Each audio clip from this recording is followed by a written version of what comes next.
17वीं सदी में इटली के एक साइंसदान ने बड़ी ही चालाकी से अपनी किताब में एक ऐसी थ्योरी पेश कर दी जो बाइबल की तालीमात को जुटलाती थी। ये वो दौर था जब मजहब के खिलाफ एक लफ्ज बोलने पर भी लोगों को सजाए मौत से बदतर सजाएं दी जाती थीं। आखिरकार वो साइंसदान पकड़ा गया और उसे भी सजाए मौत का मुकदमा भुगतना पड़ा। खलाएं खोजने वाला अजीम साइंसदान गैलीलियो गैलीली कौन था? अस्सलामुअलैकुम। तो कैसे हैं आप लोग? गैलीलियो गैलीली 15 फरवरी सन 1564 ईस्वी में इटली की रियासत टस्कनी के शहर पीसा में पैदा हुए।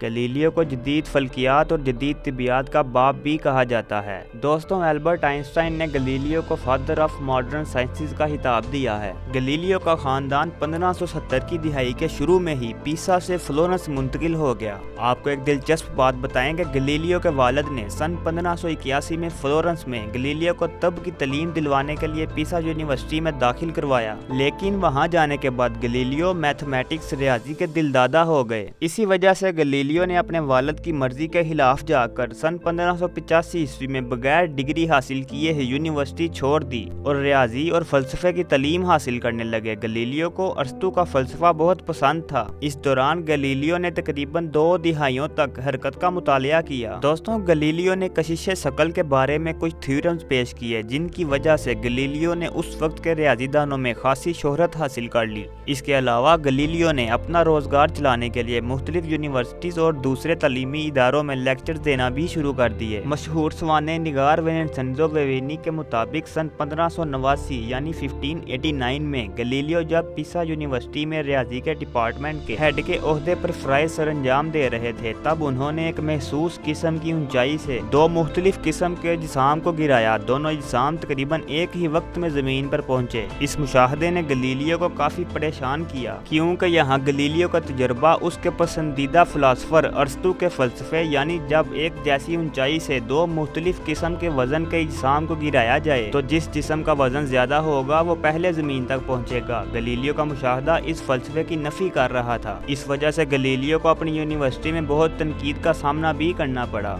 दोस्तों, गैलीलियो लोगों में बहुत जल्द घुल मिल जाता था। इस वजह से उसकी बहुत बाअसर अफराद के साथ जान पहचान थी। शायद इसी खुशकिस्मती की वजह से जब 1609 में गैलीलियो ने सुना कि हॉलैंड में एक ऐसा आला इजाद हुआ है जिससे दूर की चीजें नजदीक दिखाई देती हैं, किसी तरह गैलीलियो ने उस इजाद का राज जान लिया और उसने सबसे पहले स्पाई ग्लास बनाकर मार्केट में फरोख्त करना शुरू कर दिया। जो चीज गैलीलियो को दूसरों से अलग करती थी वो ये थी कि गैलीलियो ने बहुत ही कम वक्त में उस आले को पहले से मजीद बेहतर बना दिया। उसने लेंस पीसने का फन सीखा और बहुत ही कम अरसे में पहले से ताकतवर दूरबीनें तैयार कर दी। इसी साल अगस्त में गैलीलियो ने पहले से 20 गुना ज्यादा दूर तक देखने वाली दूरबीन बना डाली। उसने अपने एक दोस्त के मशवरे से इस दूरबीन को वीनस के शाही दरबार में पेश किया। गैलीलियो की इस इजाद से खुश होकर शाही दरबार ने उसे ताहयात मुद्दत और तनख्वाह से भी 2 गुना ज्यादा इनाम से नवाजा था। गैलीलियो ने अपनी इस दूरबीन से चांद का मुशाहिदा किया और दरियाफ्त किया कि चांद की सतह प्लेन नहीं बल्कि खुरदरी और नाहमवार है। 1610 में गैलीलियो ने पहली दफा मुश्तरी के गिर्द घूमने वाले 4 चांद दरियाफ्त किए और इन चांदों का नाम मेडिकी खानदान के नाम पर साइड्रा मेडवेसिया यानी तिब्बी सितारे रखा। दोस्तों, गैलीलियो ने सियारे ज़खल की हैरानकुन शक्ल दरियाफ्त करने के साथ साथ दरियाफ्त किया कि वीनस भी चांद की तरह के मराहल से गुजर रहा है, यानी वीनस सूरज के गिर्द घूम रहा है। गैलीलियो ने दरियाफ्त किया कि जमीन इस कायनात का मरकज नहीं है बल्कि कायनात में मौजूद हर चीज अपने अपने मरकज के गिर्द घूम रही है। गैलीलियो ने यह भी दरियाफ्त कर लिया कि जमीन भी सूरज के गिर्द गर्दिश कर रही है। गैलीलियो का इन मुशाहदात के बाद कोपरनिकस थ्योरी पर यकीन बहुत मजबूत हो गया, लेकिन यह थ्योरी ईसाइयों की मुकद्दस किताब बाइबल के उलट थी। वो यूं के बाइबल में लिखा था कि जमीन साकन है, यानी जमीन हमेशा एक ही जगह पर रहती है और किसी किस्म की हरकत नहीं करती। गैलीलियो के मुशाहदात अरस्तू के फलसफे को गलत साबित कर रहे थे। इस वजह से गैलीलियो को नापसंद करने वाले लोगों की तादाद भी बढ़ती जा रही थी। दोस्तों, गैलीलियो एक मजहब परस्त इंसान था, लेकिन गैलीलियो ने एक औरत मरीना गांबा के बतन से बगैर शादी किए 3 बच्चे भी पैदा किए। गैलीलियो ने सन 1613 ईस्वी में अपने एक दोस्त को खत लिखकर पूछा कि जमीन की हरकत वाली थ्योरी को बाइबल से किस तरह जोड़ा जाए। बदकिस्मती से ये खत उन लोगों को मिल गया जो गैलीलियो के नजरियात से सख्त नफरत موافقت کرتے تھے۔ ان لوگوں نے اس میں رد و بدل کر کے حت میں چرچ اور عیسائیت کے خلاف ایسی باتیں لکھ دیں جن سے گلیلیو بالکل ناواقف تھا، جس وجہ سے گلیلیو کو خود روم جا کر اپنے دفاع میں اس حت کی اصل کاپی پیش کرنا پڑی۔ تب جا کر گلیلیو کو توہین کے الزام سے چھٹکارا ملا۔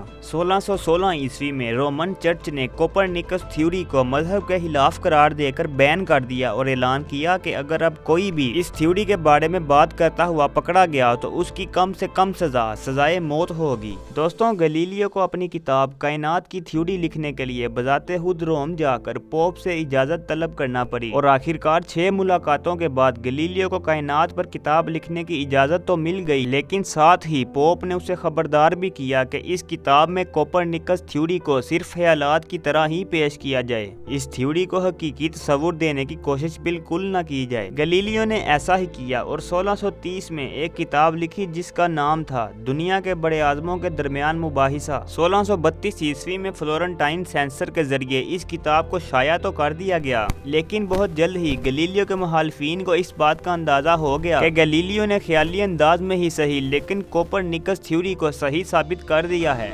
جس کے بعد گلیلیو کو ہر طرف سے شدید تنقید کا سامنا کرنا پڑا۔ پوپ اربن 8 نے اس کتاب کی تحقیق کے لیے ایک خصوصی کمیشن بلایا۔ اس کمیشن نے اس کتاب کی تحقیق کے بعد گلیلیو کے خلاف مقدمہ چلانے کا اعلان کر دیا۔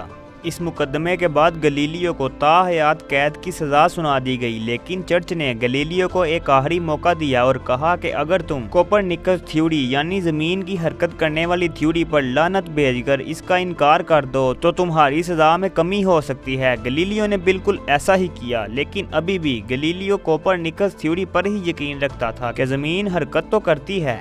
البتہ اس کے بعد گلیلیو کو فلورنس میں ہی اپنے گھر میں تمام سہولیات کے ساتھ تا حیات نظر بند کر دیا گیا۔ سزا کے وقت گلیلیو کی عمر تقریباً 70 سال تھی اور سزا کے بعد وہ تقریباً 7-8 سال تک ہی زندہ رہ سکا۔ گلیلیو نے اپنی زندگی کا آخری حصہ اپنے ایک طالب علم ونسنزو کے ساتھ گزارا۔ البتہ گلیلیو اپنی قید میں بھی حرکت پر تجربات اور مشاہدات کرتے رہے۔ قید کے دوران گلیلیو مکمل طور پر نابینا ہو چکے تھے۔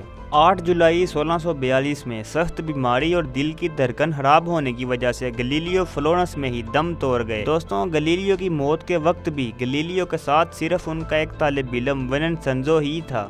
گلیلیو کو فلورنس کے چرچ میں ایک عارضی قبر میں دفن کیا گیا۔ مارچ 1737 میں گلیلیو کے جسد حقیقی کو اس قبر سے نکال کر اسی چرچ میں اس کی موجودہ قبر میں دفن کر دیا گیا۔ گلیلیو کے ہاتھ کی 3 انگلیاں اور ایک دانت نکال لیا گیا، جن میں سے ایک انگلی اس وقت بھی فلورنس کے میوزیم میں رکھی گئی ہے، جبکہ 1905 میں گلیلیو کی بقایا 2 انگلیاں اور دانت چوری ہو گئے، لیکن پھر 2009 میں 100 سال بعد ایک شخص یہ انگلیاں اور دانت لے کر فلورنس کے ہسٹری آف سائنس میوزیم میں پہنچ گیا۔ دوستوں، یہ انگلیاں اور ہاتھ اب بھی اسی شخص کے پاس ہیں۔ دوستوں، 350 سال بعد ویٹیکن سٹی میں چرچ نے یہ بات قبول کر لی کہ ان کا رویہ گلیلیو کے ساتھ بالکل نامنصفانہ تھا۔ گلیلیو کی موت کے بعد اسے خوب خراج تحسین پیش کی گئی۔ پیسا میں گلیلیو کے نام پر گلیلی انٹرنیشنل ایئرپورٹ بھی بنایا گیا ہے۔ فلورنس میں گلیلیو کے نام پر ریسرچ سینٹر بھی قائم کیا گیا۔ اس کے علاوہ ناسا بھی مشتری پر بھیجے جانے والے اپنے ایک مشن کو گلیلیو کا نام دے چکا ہے۔